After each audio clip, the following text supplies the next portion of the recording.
Users of Reddit, what's the creepiest thing that's ever happened to you? I used to live in community housing that was converted into crisis accommodation for at-risk youths, myself included. The apartment complex was home to drug deals, punched holes in the walls, cop visits, you name it. A constant blur of blue and red lights. I was 16, petite, female. It didn't occur to me to change the locks in the event a previous resident had a copy of the key. One night I was cramming chemistry in my bedroom to complete my online high school degree, when the landline rings. I pick up, and there's silence. I keep asking who's there, and there's breathing. They hang up. Shortly after, there's commotion outside my window. Loud noises in the bushes, something brushing up against my apartment. I muster up the courage to pull back the blinds. And, I can't see anything. As in, I genuinely can't even see the fence or the yard, it's just too dark outside. The street lights have gone out. Close to midnight, I'm about to leave my bedroom to visit the bathroom before going to sleep. Then I realize something sounds different. Light footsteps. Right outside my door. While I lived alone, I always closed any door behind me and locked it from force of habit, since my parents had drug/alcohol issues. So when my doorknob began to turn of its own accord, the bedroom door was locked.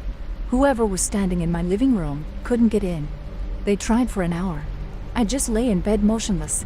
They didn't bang the door, say anything, or try and force their way in. They just twisted the knob back and forth, rattling the door back and forth, with this insane, flat, driven persistence. That was somehow more alarming. I had the landline in my bedroom, so in retrospect, the obvious thing to do would have been to call the police. I guess I didn't because it all just seemed normal. I was living in a bizarre place and came from a bizarre background. I was terrified, but it also seemed, well, perfectly natural. They stopped after an hour, and I eventually fell asleep. In the morning, I left my bedroom to check what had been stolen. Nothing. Television and appliances were present, nothing had been damaged. I couldn't tell if items had been moved, but nothing was missing. To this day, I don't know what their motives were, or who they were. I do know I'm very lucky that when they copied the front door key, they forgot to copy the bedroom key. How in the utter fuck did you fall asleep? I would be wide awake that entire time, just driving myself insane. I'm the definition of vanilla currently, but when I was younger I was accustomed to a very volatile and rough environment. I had a different threshold and set of expectations. Nowadays I just spend all my time on my Pinterest with a chai latte. My sister used to have night terrors/act out her dreams. She's a couple years older than me, and during a break from college, I went back home to visit and slept in her room. At some point in the night, she shines her phone camera in my face and says, "We need to leave, now." I grab my phone and run after her upstairs from the basement. Then, as soon as we hit the top step, she turns around and looks at me. I was asleep, let's go back to bed. I slept upstairs across the hall from my parents' room the rest of the night. When I was 16, my boyfriend at the time wanted me to come over to a party he was at. He couldn't come pick me up though because he had been drinking. I hadn't gotten my license yet, so he offered to call a cab for me to get a ride to this party. From my house to this party was about a 10-minute drive. So the cab arrives later that evening, and having never taken a cab before, I jumped into the front seat with the driver. He asks where I'm headed and I give him the address and we set off. He was kind of a creepy looking dude, but I didn't want to judge a book by its cover, so I strike up conversation with him. Things are normal until he starts driving downtown area and telling me stories about how he gives girls rides home from the bar. He starts telling me how this one girl got naked in his front seat while she was drunk. I'm getting a little weirded out at this point. Then he starts to go into detail about how her breasts looked and her body. He looks to me and says that I reminded him of her because I looked like her. He says he imagines my tits would look just like hers. Now I'm really creeped out. He continues to drive around aimlessly. Remember, this is supposed to be like a simple 10-minute ride. At this point it's been close to over 30 minutes. He gets off at an exit and drives us off the road to an open field with no one around and turns the car off. He then says, "Looks like we are lost." This is when absolute animalistic panic kicks in. I knew I was about to be raped and maybe even killed. We sit in this car in the dark out in this field for what feels like an eternity. This was before smartphones, and my Nokia brick phone had died in the car, so I had no way to call 911 or for help. Then after sitting there in the dark and quiet, he just turns the car back on and takes me immediately to my destination. I have no idea if he just changed his mind or if he just got his jollies off scaring me or what. When I got out of the cab, I told him I had to go get my boyfriend to pay him. As soon as I was out, I immediately began to sob uncontrollably. I told my boyfriend what happened. He had been worried because I'd been in that car for an hour. He went out to the guy and threatened to beat his ass and refused to pay him. The cab driver didn't even argue or put up a fight. He just drove off. I'll never forget the resigned feeling I had that I was about to be raped or harmed by this man, and I felt completely helpless and frozen in fear. TLDR, first time I took a cab, the driver was a fucking creep and took me to a rural area, and I thought I was gonna get raped. Did you guys call the cab company to complain? Having the time and destination probably would have been enough to find out who it was. I did not. I was young and not thinking. I wish I had. This one's for my older sister. She was changing her daughter's diaper when her daughter started singing Twinkle Twinkle Little Star. This wasn't uncommon, as my sister sang that with her all the time. Well, my sister started to sing along with her daughter when her daughter stopped singing and said, "No, Mommy." Confused, she just continued changing the diaper. Then her daughter started singing again. My sister tried joining in again, and her daughter cut her off again and said, "No, Mommy, I'm not singing with you." To which my sister asked, "Well, then who are you singing with?" Her daughter's response was, "The girl on the stairs." Really freaked my sister out, but I think that was the only time something like that happened. This reminds me of a story that happened to my cousin. When she was just a few years old, she was shown a picture of my great-grandmother who passed away just before she was born. As my grandmother told her about who she was, she said, "I know who she is." She said she would wait for me. Oh, hey, I can contribute to this. I work midnights running a delivery route that drops product at gas stations and various types of grocery stores in central Ohio. One of the routes takes us down into the southeast portion of the state. Going from one of our stops to another, you can take a shortcut over the hills and countryside and cuts off about 40 minutes versus a normal highway route, so I often take it. This night there was a torrential downpour, sheets and sheets of rain. I had my windshield wipers on the highest setting and dropped my speed so I could traverse the winding road safely. The road, like I said, winds up and over hills and countryside, and often there aren't any houses for miles, just dark country roads. I'm halfway through the trip, carefully driving, when I make out a figure along the side of the road at some kind of cattle-style gate blocking off a dirt road. He has a flashlight and a long dark-colored raincoat. As I round the turn and slow down just in case there are other people with him/her, they turn and point the flashlight directly at my face, through the windshield. The person holds it there, as I roll down the road. I'm a little annoyed right now, the light is blinding me, so I slow down a bit more. Still, the flashlight is trained on my face. As I finally get almost parallel to them, he turns the beam away from me and waves it up the hillside. I glanced up and suddenly there are dozens of lights, all bobbing and weaving in the wooded area, all pointing towards me and the truck. The rain was intense and still coming down. The guy at the roadside gate turns the light back toward me.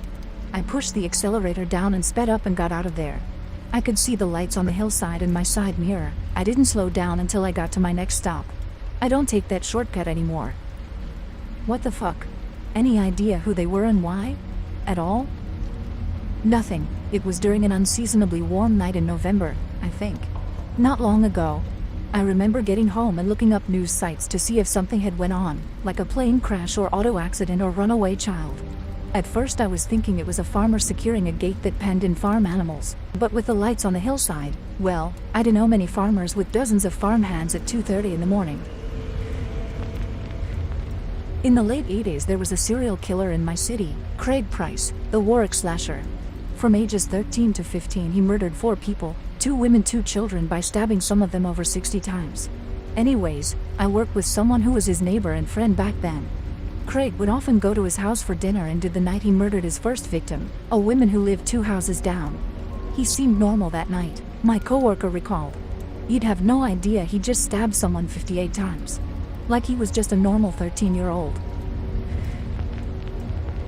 A family friend woke up in the middle of the night to use the bathroom. He went downstairs, wife still in bed, 2 teenage kids upstairs in rooms, to their kitchen to get something to drink before returning to bed. He didn't bother turning on the lights, and I guess while he was standing in the dark drinking some water, 2 shadowy figures emerge out of nowhere and run towards the sliding glass door and leave. Some burglars he had scared by waking up in the middle of the night to get a drink. Dude, weird. Reading this just made me remember a story from my childhood that I forgot until you jogged my memory. So, I was really little and I'm 25 now, so obviously I can't tell you if I dreamt this or what it was. One night I was sitting in my bed after everyone went to sleep and I heard what sounded like somebody ruffling a bag of chips, so I went to the living room to investigate. I remember seeing a dark outline of a little girl look at me and then turn and run towards my parents' room. I followed and there was nothing there and asked my parents and they were like, "What the fuck?" It couldn't have been real, but I remember this event happening for sure. Whether it was a dream or my imagination, I don't know.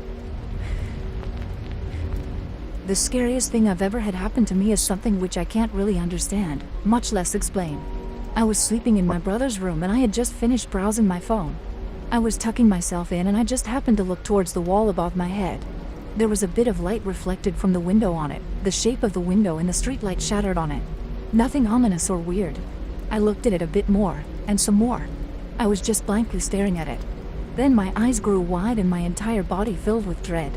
I threw the blankets over my head and gripped the sheets tightly around me. Hands shook as my heart pounded wildly. I remained dead still. But nothing had even happened. No sound, no vision of something spooky. But for whatever reason, I was suddenly and inexplicably filled with dread. What scares me the most about this, more than seeing a ghost or hearing a dead man's voice, is that I still have no idea what scared me so intensely, and not understanding it unsettles me the most. Panic attack? They can occur completely randomly with no cause. I've never had a panic attack before, and I've never had a panic attack ever. To just have one like that, without any precedent, is too unlikely. When I was about 18, my dad came to my apartment to pick me up and drive me home for Christmas at my parents' house about 1 hour away from the town I lived in. We drive for about 30 minutes, and then the car in front of us hit a deer. The animal went over the vehicle in front of us, and landed on the side of the road. The driver who hit the deer didn't stop, and since the deer was still alive but badly hurt, we decided to not just phone it in but stop to put out a warning triangle and such to warn other drivers. The deer was bleeding from the mouth, and had broken its 2 front legs. It was screaming, and trying to get up, which only resulted in more pain. My dad called the police, and they told us to stay put until the hunter in the town who was on call came to take care of it. My dad's a hunter as well, and I'm kinda born and raised with everything that comes with being the daughter of a hunter, including being around dead animals and such. Still, everyone who know the sound deers make, especially when screaming, know how fucking horrible it is to hear. I was crying, and felt such horror for this animal's suffering. A few minutes went by, and then a car pulled up behind ours. This road is usually kind of crowded, but at this point just before Christmas Eve it was obvious that most people were already at home with their families, and I think that in the entire time we stood there maybe only 2 other cars passed us. A man gets out of the vehicle, and takes a look at the deer. He's dressed in jeans and a jacket, not the typical hunting gear. I remember thinking about how this will ruin his clothes, and feel sorry for him having to get out to do this on Christmas. He walks to the trunk of his car and opens it, retrieving a knife. The knife was not your usual hunting knife, but more resembles some kind of machete. I look at my dad, who's stone-faced but holding my hand, his grip tightening more and more. I felt something was off, and looked back at the man with the knife. The man's face tells me nothing, it's just plain as if he has no worries or thoughts at all about any of this, and it's chilling to the bone to witness him approach the deer. He puts his arm around the animal's throat, with its back to his stomach, so he's behind it with the knife in his free hand and the other holding the deer in place. With the deer still screaming, he stabs it repeatedly in the chest, 5 or 6 times. Then he cleans the knife off on his jeans, and grabs the deer, which is still alive, making gurgling noises, and drags it down in the ditch. He just throws it down, and walks past us, gets in his car and takes off without another word. My dad is stressed out and shoves me to out car and orders me to get in, and I do. I'm in some kind of shock, and stopped crying minutes ago. My dad gets in the car, and is mumbling like, "What the actual fuck?" and keeps looking out the windows of the car as if he's worried. Then another car pulls up behind us, and my dad gets out again. This time it's a man in hunting gear, and I can't hear their conversation, but my dad later tells me it was the hunter, asking about the wounded animal. My dad explains to the hunter what has happened, and the hunter walks over to the ditch. He makes a distorted face when he finds the deer still alive and totally wrecked. Then he shoots it, and walks over to my dad again and tells us it's over and we can leave. That man gave me trouble sleeping for some time after that incident. My dad and I talked about it later, and he admitted how scared he was when he quite early on figured the man was in no way a hunter, and when he pulled out that knife. That is insane. Haha, yes. Now I can laugh about it, but not that long ago that memory still made me feel uncomfortable. Sometimes I wonder if I would recognize that man's face in a crowd, or at all, if I met him again. Could it have been the guy who initially hit the deer, or someone linked to him in some way? I don't think so. I don't really know how to explain how the road is built in this language, but two sides of the road is closed off with a cement structure blocking traffic from opposite sides of the road to accidentally go over to the wrong side and hit meeting traffic. And this cement structure in this case goes on for about 5 to 6 kilometers forward, where there's a roundabout, and maybe 3 kilometers behind us. So the driver could not make a U-turn to come back. He would have to go through the roundabout, drive back far enough for the cement structure to open up and then make a U-turn through there and drive back to the spot where he hit the deer. I think it would take at least 20 minutes or so, maybe longer if you drove according to the speed limit. The time it took from the accident, us making the phone call, and the driver pulling up behind us was approximately 10 minutes. I've thought of this so many times. Ha. In the beginning I actually convinced myself this was the case, but now I know it couldn't have been. But I encourage people to ask questions like these, since there could be some explanation we haven't thought of. My family went on vacation at a condo resort in Mexico, and my male cousin and I were at the pool hanging out with a girl we befriended. A young man comes over and starts a conversation with me. My cousin asks how old he is, as he seemed far older than us. Cousin was 12 and I was 13 or 14, and the girl we befriended was maybe 13. He refused to answer until I said how old I was, and then he claimed to be 2 years older than me, but there was no way he was less than 20. He follows us around all day, trying to touch my back, my arms, and my butt, and jokingly picking me up and putting me on his shoulders. I got out of the water and had just my legs in the pool, and he kept grabbing my feet and touching them, telling me how sexy my feet are and asking if he can suck my toes. When my cousin tried to push him away from me, the guy started bullying him by repeatedly dunking him and holding him underwater, but the guy is laughing as he's doing it, so all the other people at the pool just thought we were being kids playing around. The girl quietly suggests to me we go hang out at her condo to get away from him, and I pass the message on to my cousin. We made up some story to the guy, saying we'd be right back. He hung back, but apparently only so we wouldn't notice him following us to her place. The girl locked the door and we go to play a board game in her living room when suddenly the guy is rattling the doorknob, hammering on the door and screaming at us to let him in. He starts ramming the door with his shoulder trying to break it down. Her condo didn't have a phone cause it was a rental, and none of us had cell phones. We went out to the balcony, I think we were on the 4th or 5th floor, and yelled for help, but everyone ignored us thinking we were just kids goofing around. The guy sounded like he was losing it, yelling vague threats and kicking and punching the front door. Eventually, he tired out and left after about 15 minutes, which felt much longer. We had maybe 4 days left in the trip and I spent it all reading in my aunt's condo, refusing to go to the pool or beach cause I didn't want to run into him again.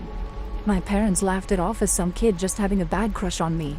I really feel like if our friend hadn't locked the door and the guy got in, he'd have SA'd me. He just gave off that vibe. I think a lot of parents downplay things to help their kids make it less of a big deal then freak out later. Maybe? Nah, they really didn't think it was anything serious and kept trying to get me to go back out to the pool, and joked about didn't I want to see my boyfriend before we left. Also, it was my aunt's condo that she owned, so if we left early it wouldn't have been a big deal cause my parents didn't pay for the stay. I'm so sorry about that, but I'm glad your friend helped you out there. Yeah, and it's better that we went to her condo instead of my aunt's condo, which was on the ground floor, cause he could have busted through the sliding glass door of the patio if he was that determined and all the adults were at the beach.